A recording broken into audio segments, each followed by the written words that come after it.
सत साहिब सतगुरुदेव की जय। बंदी छोड़ कबीर साहिब जी की जय। बंदी छोड़ गरीबदास जी महाराज जी की जय। स्वामी राम देवानंद जी गुरु महाराज जी की जय हो।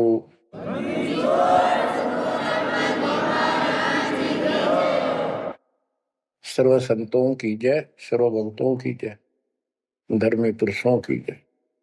श्री काशी धाम की जय, श्री सुडानी धाम की जय, श्री क्रोथा धाम की जय, श्री बरवाड़ा धाम की जय। सत साहिब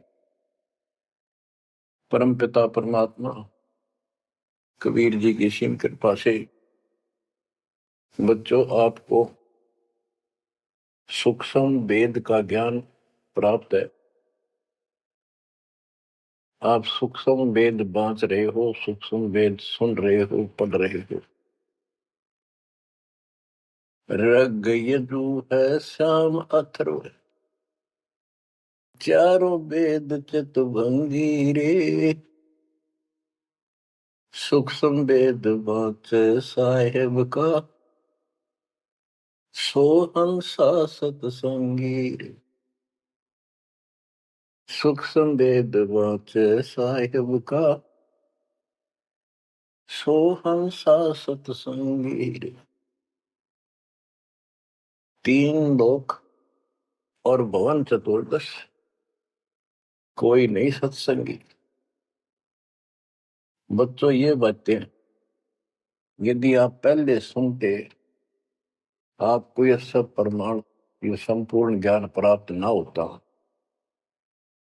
तो आपका माथा ठनका हो, आपके मन में सौ दोष दास के प्रति आते कि ये पता नहीं क्या बकवास करता है, क्या किसी को भी ज्ञान नहीं।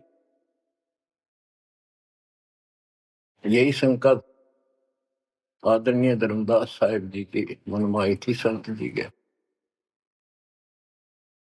कि भाई ये चंदा बाबा ऐसी बातें बता रहा है, तो कोई ना कोई हमारे हिंदू धर्म में भी इन बातों को जानने वाला उससे मिलेगा, क्योंकि शास्त्र हमारे। उसके बाद वो अपने गुरुजी के पास गया। गुरुजी तो रूपदास जी ने कह दिया, भाई मैं जितनी जानू था बेटा, मैंने तेरे से कुछ नहीं छुपाया। जिस तरह के प्रश्न आप कर रहे हो, इनका उत्तर मेरे पास नहीं है, और जिसने तुझे ये ज्ञान दिया है उसी के पास जा, उसी से समाधान पूछ। लेकिन धर्मदास के सामने यह बात खटक रही थी कि अनपढ़ आदमी, जिंदा बाबा, इसको ज्ञान कैसे हो गया ये? इसने भी तो किसी हमारे हिंदू से सुना होगा, और अवश्य कोई संत, मंडलेश्वर, कोई पीठाधीश इसका जानकार पाओगा। अब सब जगह जितने भी सुप्रसिद्ध या वैसे छोटे मोटे भी संत हिंदू धर्म के उस टाइम प्रवक्ता थे, सत्संग सुनाया करते थे, सबसे मिला और जाते ही 10-20 रुपए रख दे। ये खासकर इन संतों के अंदर जो भेंट ज्यादा दे, दक्षिणा ज्यादा दे, उसको ज्यादा महत्व देते हैं। इस बात की धर्मदास जी को भी खूब पता था कि ये तभी प्रसन्न होकर मुझे कुछ राह बताएंगे। जाते 5-10 रुपए दर है, क्योंकि उसमें 5-10 रुपए आज के 5 लाख के बराबर थे। वहां तो एक पैसा भारी होता था उस समय। सबसे प्रसन्न कर लिए, किसी के पास इस तरह बात नहीं थी। श्री कृष्ण विष्णु भगवान है, सारी सृष्टि के रचनहार है, इनके कोई माता पिता नहीं, ये आपो आप है, स्वर्ग से ऊपर कोई स्थान नहीं। आखिर में हार के, थक के और कति बुरी तरह रोए कि अब के बनाए। परमात्मा फिर भी उसको, जब वो धक्के खा के आ रहा था, एक अन्य हिंदू साधु के रूप में एक पेड़ के नीचे बैठ गया, नदी के किनारे। 5-7 भगत और बैठे थे उसके पास। जिज्ञासु वैसे ही बाबा भी चलता फिरता था। धर्मदास जी के रास्ता उसके साथ से था, उसने सोचा चल लग गया, आगे चल इसे ऐसे मंडलेश्वरों के पास घूमया और साधु का रूप दाता ने बना रखा था। फिर मालिक की प्रेरणा अपने बच्चे को लेना था सर। उसी समय प्रेरणा हुई कि काफी देर से चल रहा हूँ, विश्राम भी करना है, यही कर लेता हूँ और इसकी तलाशी भी ले लेता हूँ। वहां बैठ गया जाकर और बैठे थे, इतना तो बोलना को नहीं। वो दूसरे उठ कर चले गए। जब एकला रह गया, परमात्मा बोले धर्मदास खोज लिया तत्व ज्ञान, मुझे बता दे कि मिला होता कितना। आंखें फटी की फटी रह गई। मालिक उसी समय उसी रूप में आ गए। बच्चों, इस नरक से निकालने के लिए उस मालिक ने अपने एक बच्चे के लिए कितना कुछ करना पड़ा, कितने खाड़े कर दिए। वहां से शुरुआत करनी थी अपने कलयुग की भक्ति की। और वो अच्छी आत्मा थे, भगवान के बच्चे थे, पूर्व जन्म के संस्कारी मालिक के थे। जैसे सम्मन था, सम्मन ने कितनी कुर्बानी दी थी, बेटा काट दिया मालिक के नाम पर। अब उसके लिए खाड़े करे थे परमात्मा ने, कहाँ कहाँ कैसे बंदी बने, कोड़े खाए, उसकी शेल बिस्तर बिछाए। किसी जन्म का ये धर्मदास जी भी ऐसे ही कुर्बान आत्मा था, लेकिन ये ठीक से टिके नहीं क्योंकि ज्ञान संपूर्ण नहीं था। इसलिए मालिक उसके लिए फिर वहां बैठ के जाकर धर्मदास जी परमात्मा के चरणों में गिर के अपनी ढीठता, अपने अविश्वास, अज्ञानता का बहुत पश्चाताप किया। हे मालिक, आप सत्य, आपका ज्ञान सत्य, आपका समाधान सत्य। परमात्मा बोले ये प्रेरणा मैंने की थी तेरे अंदर। काल का बेटा बहुत लंबा जुगाड़ है, बहुत लंबा षड्यंत्र।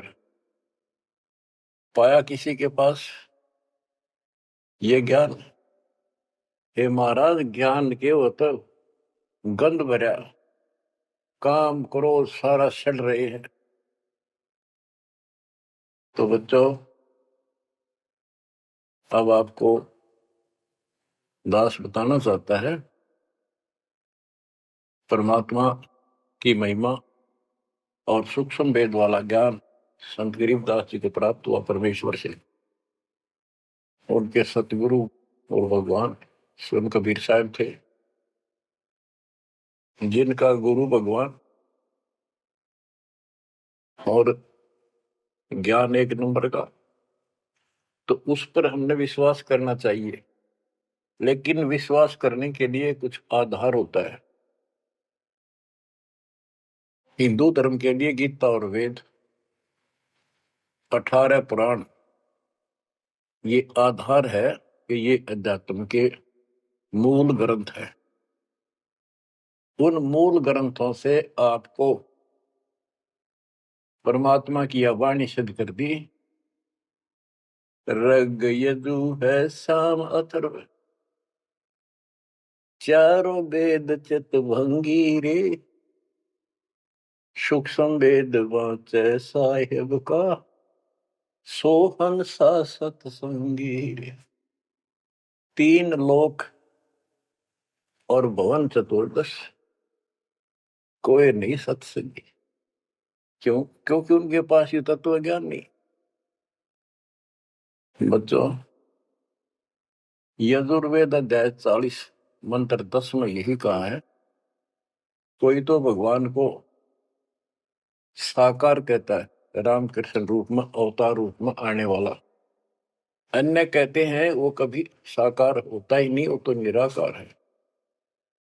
परमात्मा साकार है या निराकार है, किस स्थिति में आता है, वो कैसे लीला करता है, इसकी जानकारी तत्वदर्शी संतों से पूछो। गीता अध्याय 4 श्लोक 34 में और 32 में स्पष्ट भी कर दिया कि जो तत्व ज्ञान होता है वो परमात्मा अपने मुख कमल से आकर बोलता है। ऋग्वेद मंडल नंबर 9 सूक्त 94 और मंत्र नंबर 2 में कहा कि वो परमात्मा कवियों की तरह आचरण करता हुआ घूमता फिरता है। ऋग्वेद मंडल नंबर 9 सूक्त नंबर 95 के मंत्र नंबर 1 में परमात्मा भक्ति की प्रेरणा अपने मुख कमल से वाणी बोल के करता है और भक्ति के मूल मंत्रों का गूढ़ रहस्यों का ज्ञान वही बताता है। गीता अध्याय 4 श्लोक 34 में कहा कि उस तत्व ज्ञान को जो स्वयं मालिक बोलता है कवियों की तरह काव्यान चौपाइयों में श्लोकों में और शब्दों के माध्यम से वो तत्व ज्ञान है, उसको किसी तत्वदर्शी संत से पूछो। बच्चों, ना वेदों में तत्व ज्ञान, गीता वेदों का सारांश है, उसी का छोटा रूप है। तो इनमें ज्ञान नहीं है, वो तत्वदर्शी संत से पूछो। वो तत्वदर्शी संत की पहचान श्रीमद् भगवत गीता अध्याय नंबर 15 श्लोक 1 में बताया है कि ऊपर को मूल, ये तो मूल मालिक सारी सृष्टि का रचने वाला समझो संसार रूपी वृक्ष है जिसकी ऊपर को जड़ है और नीचे को 3 गुण रूपी शाखा है। इसके सभी विभागों को जो बता देगा स वेदवित, वो वेद के तात्पर्य को ठीक से जानने वाला है, यानी वो तत्वदर्शी संत है। धर्मदास जी और गरीबदास जी के सतगुरु ने बताया, कबीर अक्सर पुरुष एक पेड़ जो जमीन से बाहर दिखाई देता उसको पेड़ बोलते, पेड़ा तना। गरीब अक्सर पुरुष एक पेड़ है, निरंजन व की डार और तीनों देवा शाखा है, ये पातुल संसार। फिर स्पष्ट कर दिया कि फिर एक के साध्य सब सदर, सब साध्य सबदा माली सींचे मूल को फल फूल अगा। सभी parts of the tree, works के सभी विभाग बता दिए कि तना अक्षर पुरुष है, डार ये क्षर पुरुष है, क्षर पुरुष, और तीनों देव आराधना ब्रह्मा सत्पुरुष विष्णु गुण शिव जी रूपी शाखाएं और पात रूप संसार। तो बच्चों, फिर साथ में ये समाधान भी कर दिया कि एक का साध्य सब सदन, यानी मूल को पूजो, उसको इष्ट रूप में मानो, उसके बाद अपने अनुष्ठान करो, साधना करो। जो आपको प्रथम मंत्र दिया जाता है इसमें प्रथम और लास्ट वाले मंत्र को छोड़कर सारे इन्हीं शाखाओं वाले मंत्र है। और गीता अध्याय 3 श्लोक 10 से लेकर 15 तक यही स्पष्ट किया है कि शास्त्र अनुकूल धार्मिक अनुष्ठान यज्ञ करने से वो सही भक्ति मानी जाती है। इन यज्ञों के द्वारा इन देवताओं को बढ़ाओ, ये यज्ञ से बढ़े हुए देवता तुम्हें बिना मांगे ही सब कुछ देते रहेंगे। और उस परम अक्षर पूर्ण परमात्मा को इष्ट रूप में प्रतिष्ठित करके फिर सारे धार्मिक अनुष्ठान करो।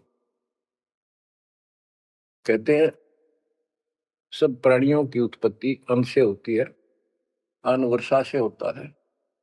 वर्षा शास्त्र विहित, शास्त्र में प्रमाणित धर्म कर्म यज्ञ करने से होती है।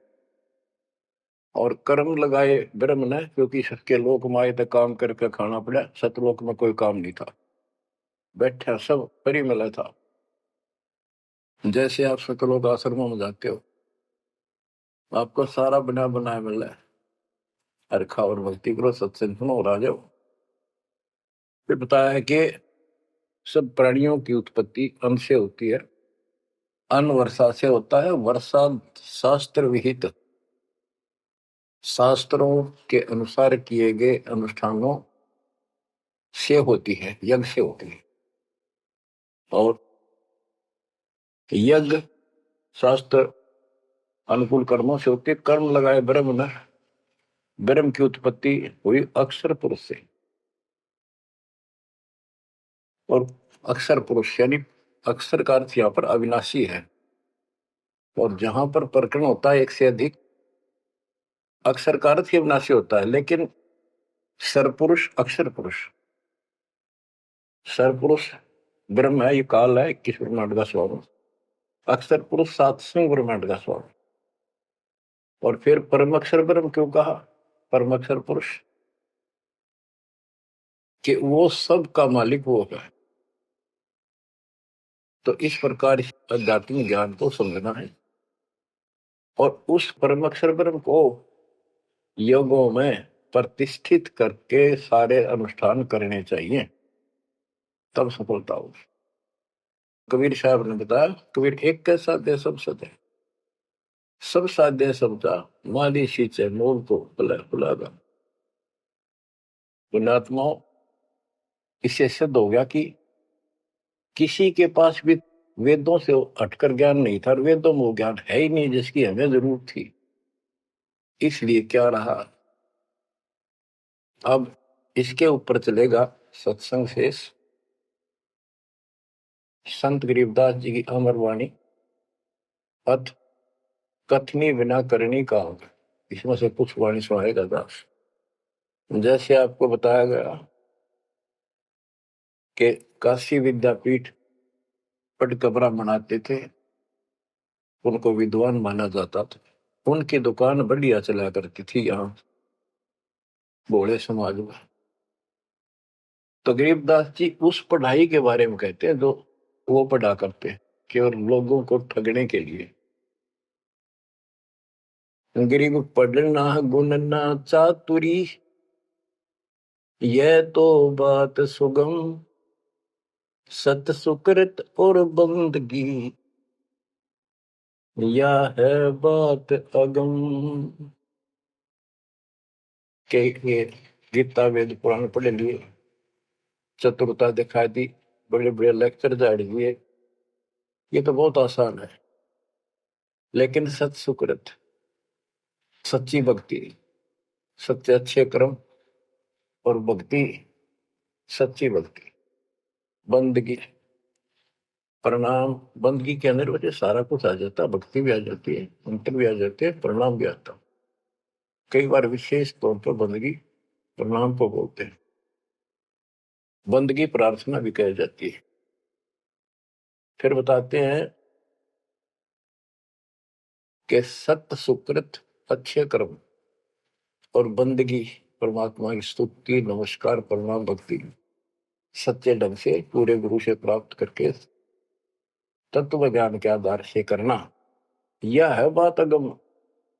ये ऊंची बात है, आगे की है, बहुत सबसे आगे की, सबसे श्रेष्ठ।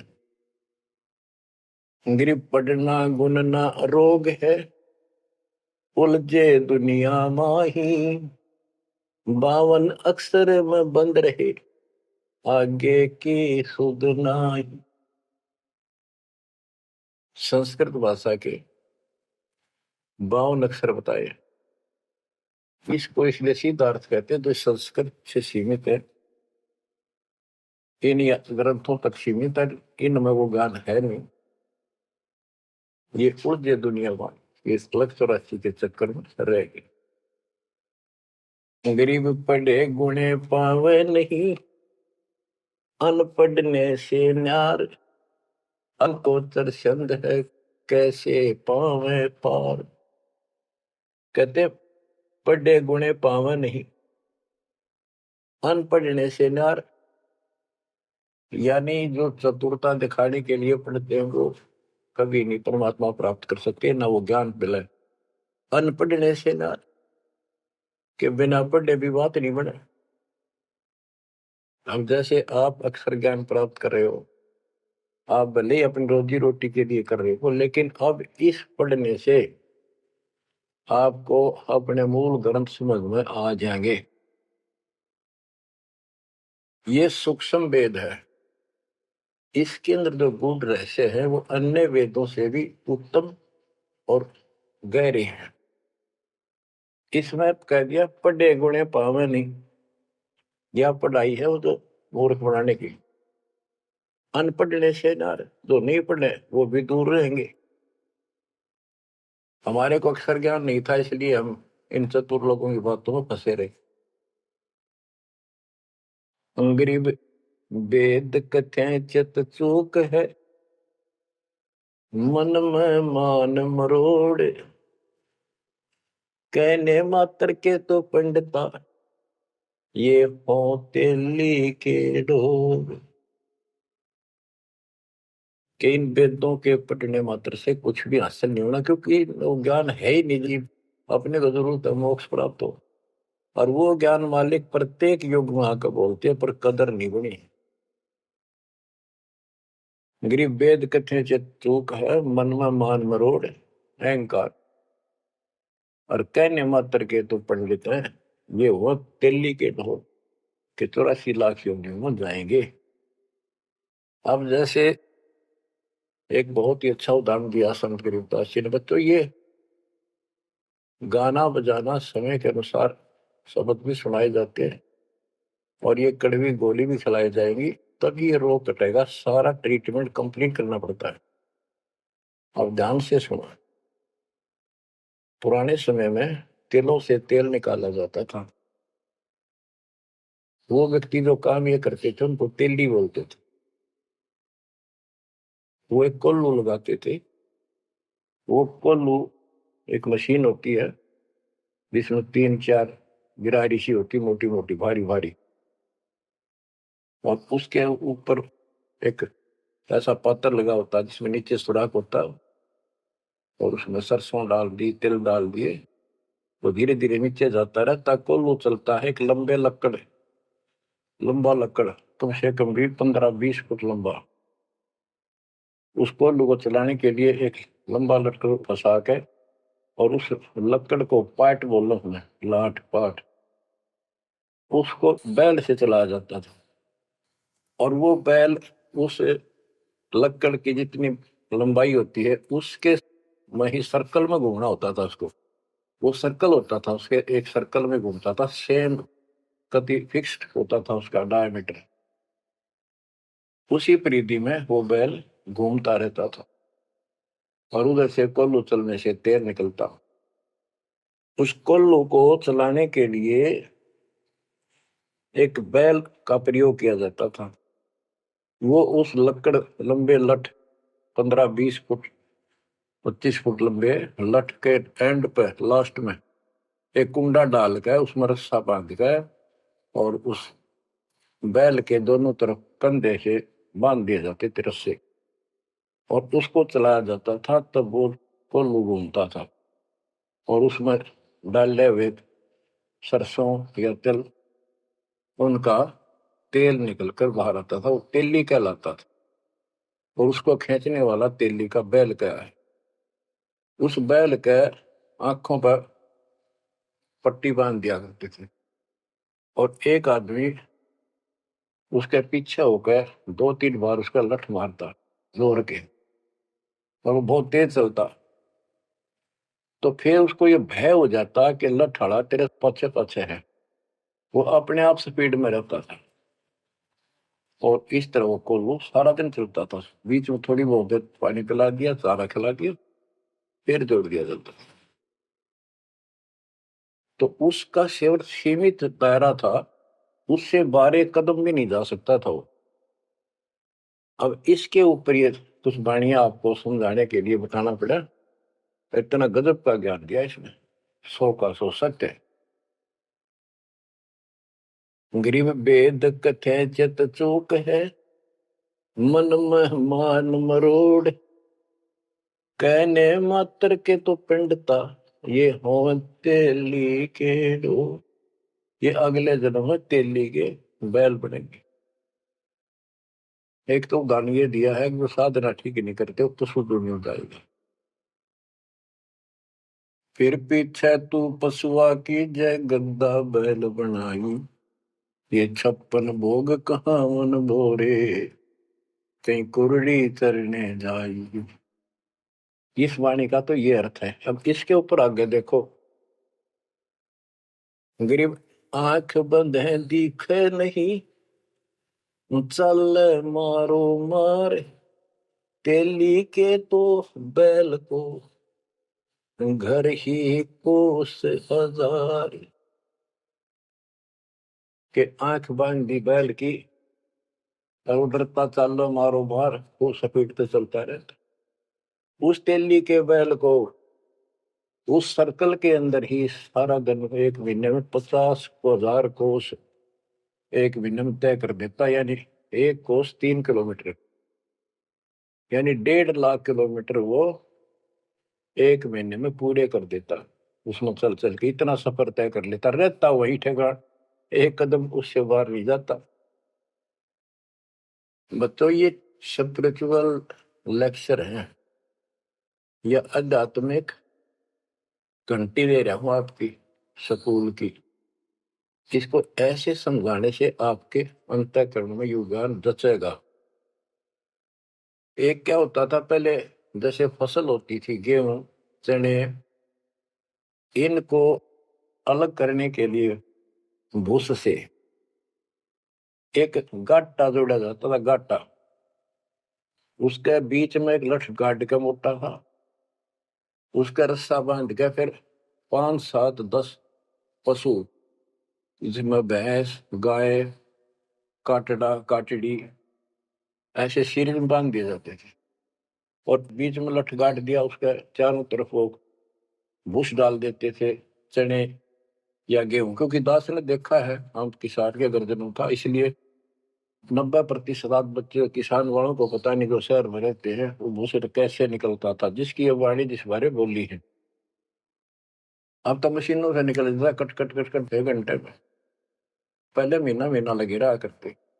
दास का जन्म ऐसे समय में दिया दाता ने जब वो 5505 निकट आ रहा था, और वो पिछला प्रोसेस सारा पता है जो एक वाणी में बोला गया है। दास को समझने में आसानी रही, आपको समझाने में आसानी होगी। तो उसको हम तो गाटा बोला करते, गाटा जोड़ रखे। वो सारे पशु एक लाइन में चलते रहते, चारों तरफ घूमते, जैसे तेली का बैल घुमा करता। ये उस फसल को काटने के लिए उनके पैरों के नीचे वो फसल कट जाती, छोटा छोटा तूड़ा भूस बन जाता। फिर उससे गेहूं चने अलग कर लेते और भूस अलग हो जाता। उसको गाटा बोला करे। और पलवल साइड इधर फरीदाबाद साइड में उसको धाए बोलते थे, धाए। धाए यानी पशुओं का एक समूह, एक से एक गले का रस्सा बांध दिया जाता था। वो बाहर नहीं जा सकते, अंदर आ नहीं सकते, क्योंकि एक दूसरे को धक्का नहीं दे सकते। वो एक लाइन में चलते थे चारों तरफ सर्कल में। अब इसको इन अज्ञानी गुरुओं के ऊपर सेट किया है दाता संत गरीबदास जी ने इस वाणी को।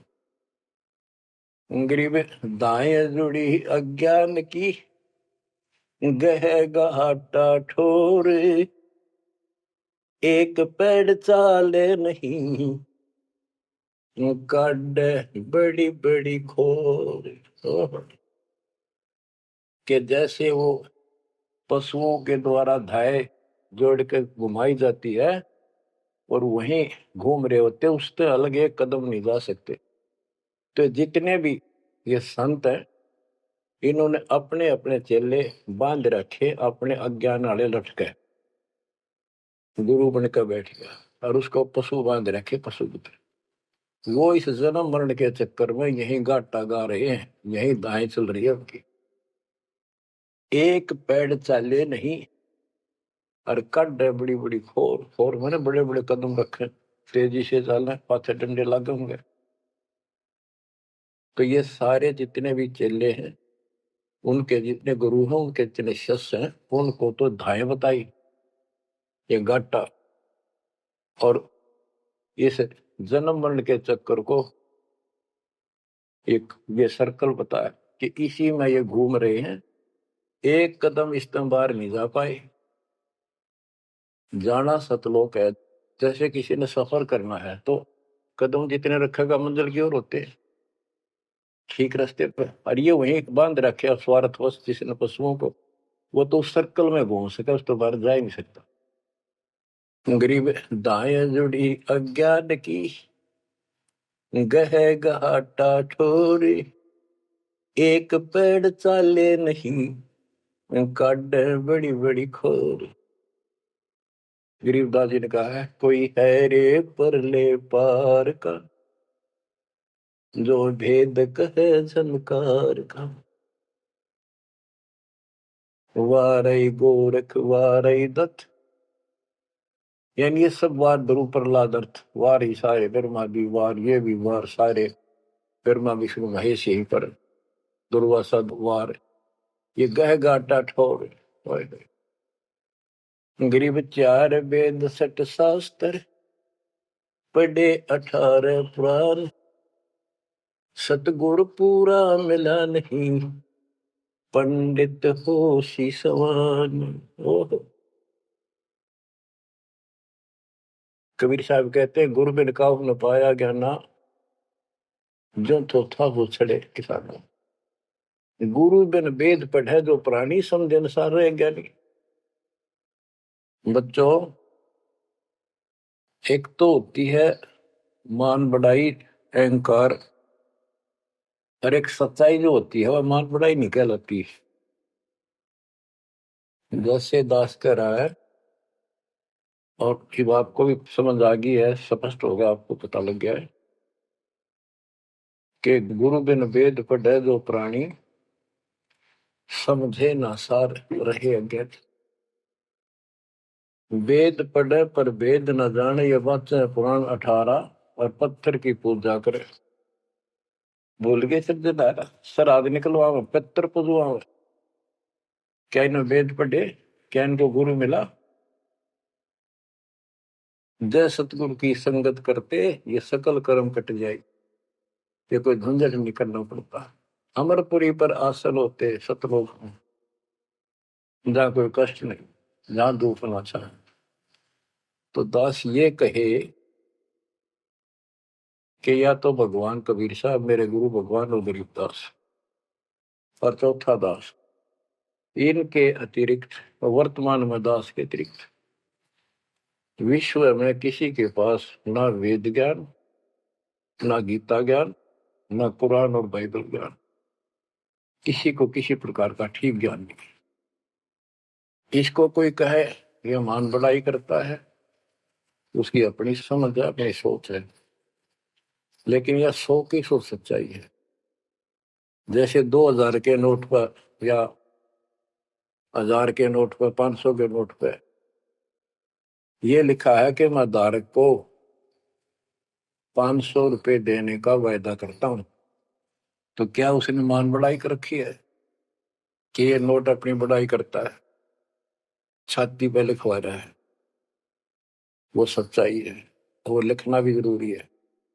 तो दास को ये बताना भी आवश्यक है कि दास के अतिरिक्त विश्व में किसी के पास ज्यादा तम ज्ञान नहीं है। ना वेद ज्ञान ठीक है, ना गीता ज्ञान ठीक है, ना पुराणों को जानते, ना पुराण वाले कुरान को ठीक से सुनो, नहीं बाइबल वाले बाइबल को ठीक से सुनो। अंग्रेज 4 वेद सठ शास्त्र, पढ़े 18 पुराण, सतगुरु पूरा मिला नहीं, पंडित हो शीशवान।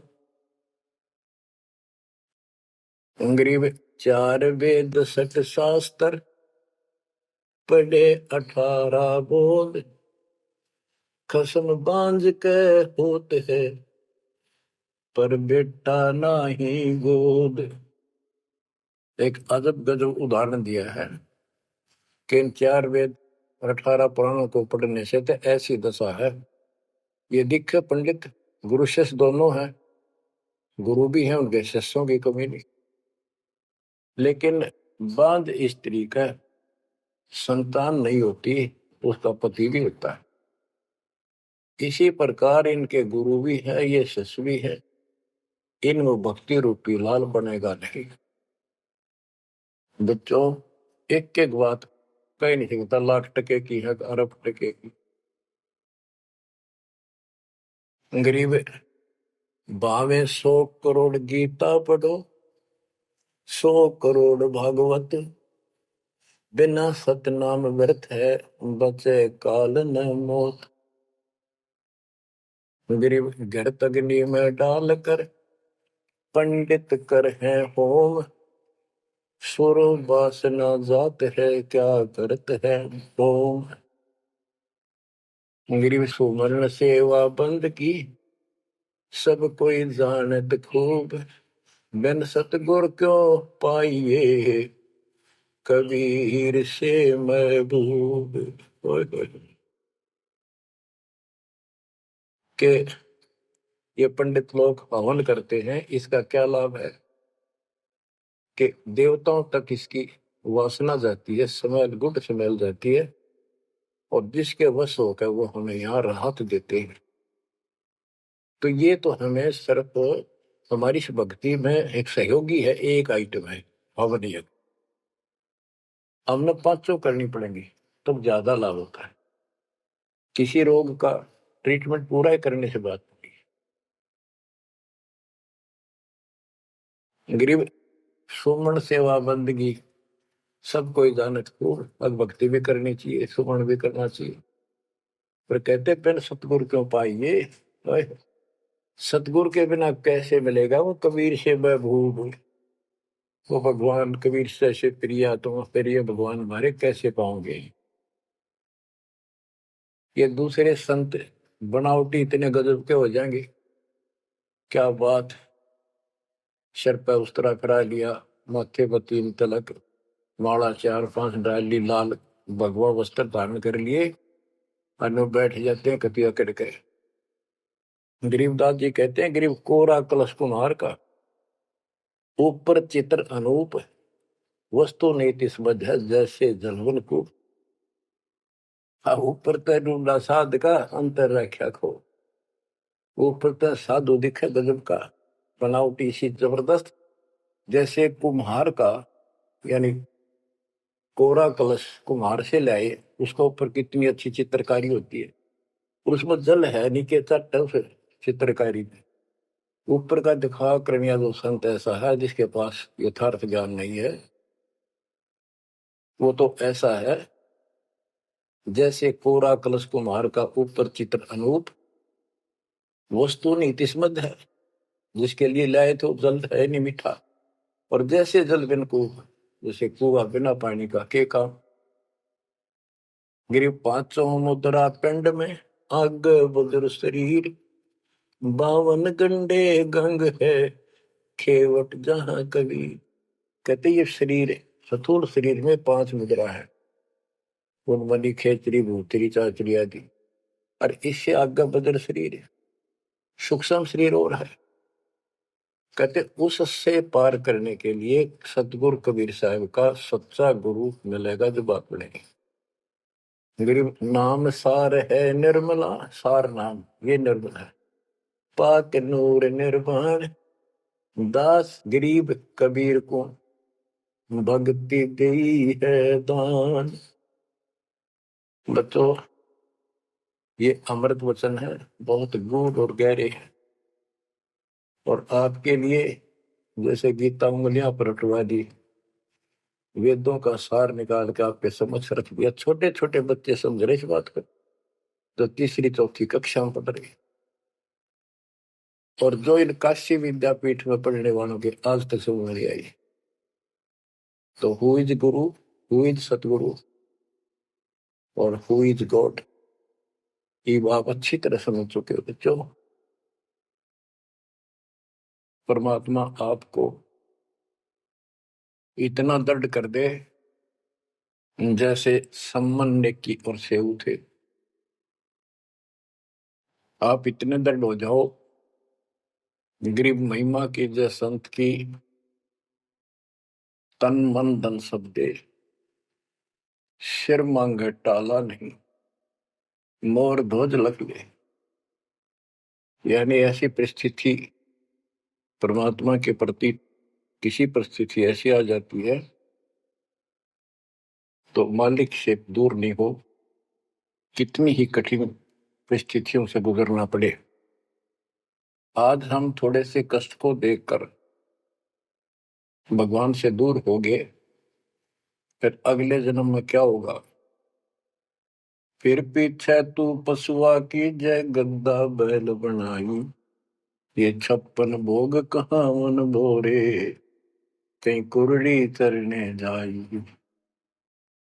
आज कोई ना कोई बहाना काल कर देगा सत्संग से उठने का, आलस कर देगा, कोई काम अड़ा देगा, या वैसे आत्मा किसी पाप के कारण रोगी हो जाती है तो अरुचि बन जाती है सत्संग सुनने में या सुमरण करने में, दान की इच्छा समाप्त होती चली जाती है, सेवा में रुचि नहीं रहती।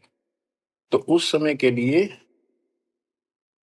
ये याद रखो, आज हम मानव हैं, अपनी मर्जी से कितने आलस कर लें और कितने भगवान से दूर हो जाए, स्वतंत्र है। और कल को गधे बन गए, बैल बन गए, नाक में नाथ गल जाएगी, या 2.5 मन का कमर के ऊपर एक थैला होगा गधे के, तो आलस तो उसमें भी होगा। मन तो यही है। कई कहते हैं मेरे से नहीं होती सेवा, चलो कोई बात नहीं, सेवा तो करनी चाहिए, सेवा से दूर नहीं होना चाहिए। तो मन तो वहां भी दुखी करेगा, गधा बने पास से भी सोचेगा कि पटक दूं बोरे ने, घेर दूं, डाल दूं। एक आदि पर गधा ऐसा भी कर देता है, फिर उस पर ज्यादा भार लादा जाता है और लठ भी पड़ते हैं, फिर वो सीधा चलता है।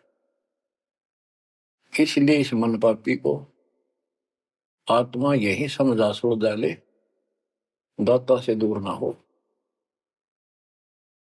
इस संसार में सुख नाम की चीज नहीं है।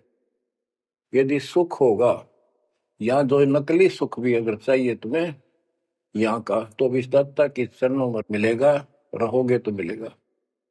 इससे दूर होकर कुछ दिन जब ये समय आप भक्ति कर चुके हो, सच्ची मर्यादा में रह गए, वो आपकी बैटरी सी चार्ज होगी जैसे इन्वर्टर की हो जाती है, और फिर चार्जर हट गया, वो बैटरी फिर भी काम करती रहेगी और ऐसा लगेगा कि बिल्कुल सब कुछ ठीक ठाक है, कोई फर्क नहीं पड़ा, चार्जर भी हटा दिया। जब तक वो संग रह सकती है, एनर्जी है बैटरी में, वो काम पूरा करेगी। जब वो एनर्जी खत्म हो जाएगी, आगे संग्रह हो नहीं रही, तो एकदम ही वो सब सुविधा बंद हो जाएगी, पंखा भी बंद, बल्ब भी बंद, और भी कार्य कर रहे होंगे, कंप्यूटर भी बंद, फिर बहुत देर हो चुकी होगी। इसलिए इन सब बातों को ध्यान रखो, याद रखो। मुश्किल से दाव लगा 7.5 अरब आबादी में से आप ये थोड़ी सी आत्मा परमात्मा की शरण प्राप्त कर पाए हो, तो बच्चों परमात्मा आपको मोक्ष दे, अपने चरणों में रखे, आपकी तरफ बढ़े, कुर्बान हो जाओ, सत्संग सुना करो ढंग से। देख परमात्मा ने कहां से कृपा कर रखी है, आंख खोल लो ना, जो फूक निकली, और कोई नहीं पूछेगा, धक्के खाते करो कि कुत्ते को देखोगे। परमात्मा साथ इसलिए होगा कि हमारे और कामों में विशद करेगा, इसलिए मालिक पर ज्यादा ध्यान दो, काम करो, काम न को मना करें, उस काम में बरकत भी आप मिलेंगे। दाता आपको मोक्ष दे, सदा सुखी रखे, सत्साई।